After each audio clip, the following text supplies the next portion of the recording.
Bienvenue sur Mingmen, la chaîne où l'on parle de santé en général, de médecine chinoise en particulier, mais pas que. Bonjour, bienvenue dans ce nouvel épisode de Mingmen, les secrets de la porte de la vie.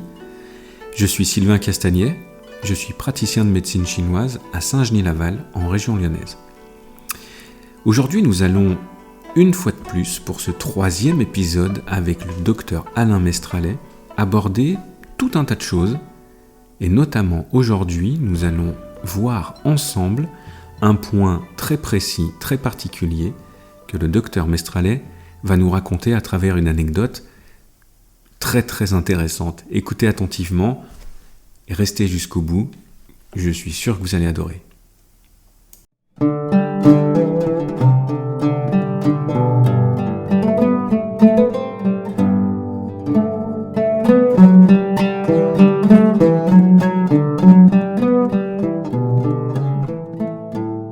Bonjour Monsieur Mestralet, merci une nouvelle fois de m'accueillir chez vous pour ces merveilleux moments d'échange. On a abordé à plusieurs reprises l'idée que tout se contenait dans les idéogrammes chinois. Vous nous avez parlé notamment de bande dessinée. Est-ce que vous pouvez nous en dire plus ? Qu'est-ce que c'est finalement ces idéogrammes ? Qu'est-ce qu'on trouve dans ces représentations ? Alors, la source de cette idée, et donc mon maître Jacques-André Lavier dont je vous ai parlé, il disait de façon très forte que les Chinois s'étaient astreints littéralement à donner des noms aux 360 points chinois classiques, pas pour le plaisir, pour ne rien dire, mais pour préciser exactement, ou le plus exactement possible, l'impact que toute intervention sur ces points cutanés, répartis sur tout le corps, pouvait apporter à un thérapeute en modifiant la physiologie et donc améliorant différentes pathologies. Certains de ces points sont relativement difficiles à situer anatomiquement sur le corps humain. Un point qui est peut-être un peu plus difficile à situer, mais qui m'est très cher en tant qu'obstétricien, qui s'appelle le 9e point du méridien du foie, et qui se situe sur la face interne de la cuisse, à environ 4 travers de doigts au-dessus du pli de flexion du genou. Ce point s'appelle Yin Bao. Yin, tout le monde connaît à peu près ce que ça veut dire. C'est le côté secret, le côté profond, le côté refroidissement, duo hyper connu de tous, Yin-Yang. Malheureusement, on le traduit très souvent en Occident par le côté féminin, par opposition au côté masculin, que indiquerait l'idéogramme Yang. À côté de cet idéogramme Yin, le scribe qui a tracé le nom du point chinois a tracé l'image d'un utérus, tout simplement, dans lequel est un embryon. Alors, l'image ne peut qu'intéresser l'obstétricien que j'ai été pendant plus de 50 ans.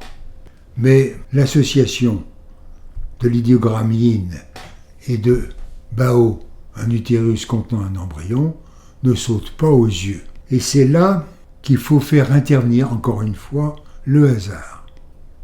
Un jour, en tant qu'obstétricien, un jour banal, je suis confronté à un cas qui n'est pas banal, heureusement parce qu'il est gravissime. Un enfant, un embryon, un fœtus, est en train de souffrir gravement, et cette souffrance est manifeste car elle est enregistrée par un monitoring qui démontre que le cœur de ce futur bébé est en train de ralentir de façon gravissime. Vous ne savez pas peut-être qu'un cœur de fœtus bat à environ à 140, 160 battements minutes au sein de sa mère. Et que parfois, pour des raisons multiples et variées, il manifeste son désarroi, sa souffrance, on parle à ce moment-là de souffrance fœtale aiguë, par un ralentissement brutal. Le cœur passe de 140 battements minutes à 60 battements minutes. C'est facile à enregistrer, et là, ça indique une souffrance fœtale aiguë. L'obstétricien, confronté à ce cas, ne voit qu'une solution. Ou bien l'enfant est très proche de la naissance et il va accélérer celle-ci, à la limite, faire un forceps, mais si l'accouchement lui-même est loin, prévisible dans 3 ou 4 heures, il faut immédiatement extraire cet enfant, en pratique faire une césarienne, qui est une césarienne d'urgence, qui n'attend pas, parce que si le ralentissement persiste et se reproduit à chaque contraction, l'enfant risque au minimum d'être un infirme moteur cérébral, parce que son cerveau n'est plus irrigué suffisamment, ou, ce qui arrive aussi malheureusement, de mourir in utero. Autant dire qu'il s'agit d'une urgence absolue. Confronté à un incident de ce genre, l'obstétricien classique que je suis, et que je resterai toujours, appelle immédiatement l'anesthésiste pour endormir cette patiente et l'extraire cet enfant en grave danger par une césarienne urgente. La femme, cette Ève tentatrice, est là pour perturber le déroulement logique, normal, scientifique, césarienne d'urgence. Elle lève le doigt et dit « Docteur, si vous prévoyez une césarienne, ça m'ennuie beaucoup parce que je suis danseuse nue. » Cette histoire ne se raconte pas, elle se vit. Je dis « Madame, la césarienne s'impose, votre enfant est en danger. » Donc elle avait peur d'une cicatrice, une cicatrice oui, qui aurait abîmé sa plastique, oui. dont elle faisait son moyen de vivre. Mais là, ça ne s'arrête pas, l'histoire, parce qu'elle lève encore le doigt en disant « Mais j'ai entendu que vous faisiez de la médecine chinoise. Est-ce que vous pourriez pas m'éviter la césarienne ?» Je dis « C'est pas sérieux. Votre enfant est en danger. L'anesthésiste est en train de venir. » Et à ce moment-là, je pense à ce fameux point 9 fois Yin Bao. Qu'est-ce qu'est en train de faire cet embryon, ce fœtus, ce bébé en fait? Il est en train de se yiniser, de se ralentir, de se refroidir. Tout terme que désigne de façon précise l'idéogramme yin. Et ce bébé yinisé devrait comprendre le discours du 9 fois. Je me précipite sur un sillard d'armoise, qui est une source de chaleur parfaitement perceptible par le poing, et j'approche 5 fois de suite de 9 fois droit et de 9 fois gauche, donc sur la face interne de la cuisse de cette femme, et je lui dis « Madame, on fait quand même la césarienne. » Elle dit « D'accord. » Mais ce qui est étonnant, c'est que le monitoring, qui ne devrait pas comprendre le chinois, c'est un appareil électronique qui n'a pas de sentiment, qui n'a pas de... C'est de la science pure. Quelques secondes après cette intervention chinoise, entre guillemets, ne reproduit plus le ralentissement. L'enfant retrouve un battement cardiaque parfaitement normal. Arrive l'anesthésiste. Il dit « Mais qu'est-ce qui se passe? On m'appelle en urgence pour faire une césarienne. Elle n'est même pas sur la table d'opération. » Je lui dis « Monsieur, je suis désolé.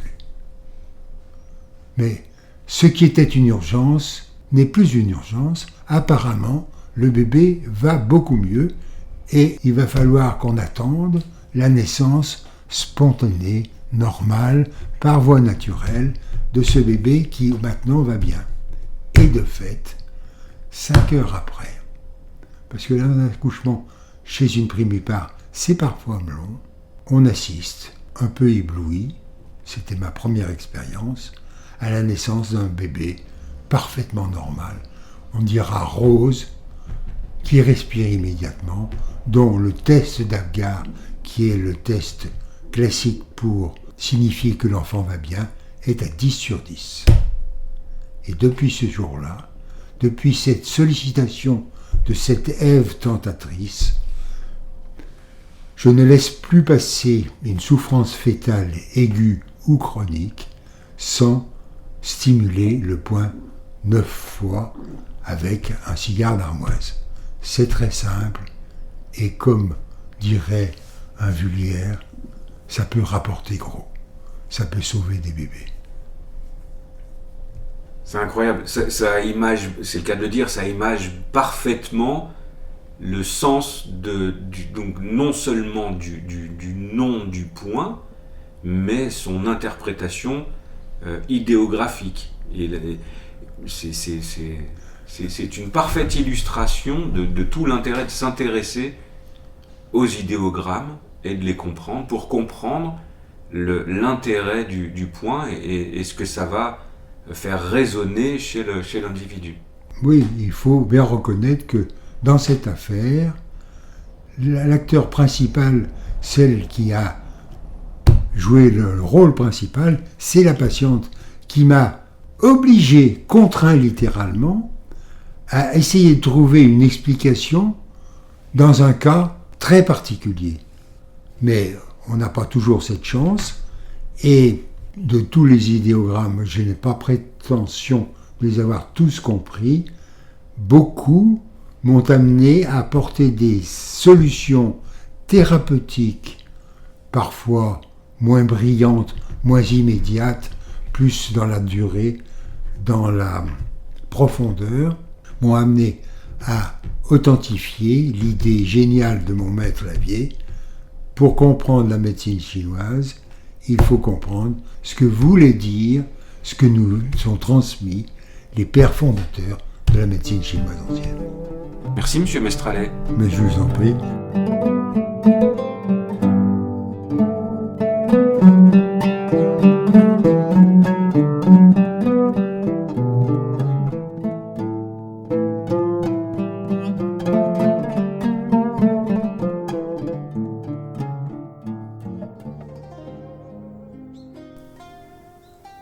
Un immense merci à vous d'avoir pris le temps d'écouter cet épisode. J'espère que vous avez pris autant de plaisir à l'écouter que moi j'en ai eu à le préparer et à l'enregistrer. Si vous le souhaitez, vous pouvez me laisser un commentaire. Et je vous invite également à vous rendre sur mon site internet. Le lien est en description. Sur mon site internet, vous trouverez un e-book gratuit à télécharger au format PDF, la théorie des 5 éléments et ses applications au quotidien. Je vous dis à très bientôt pour un nouvel épisode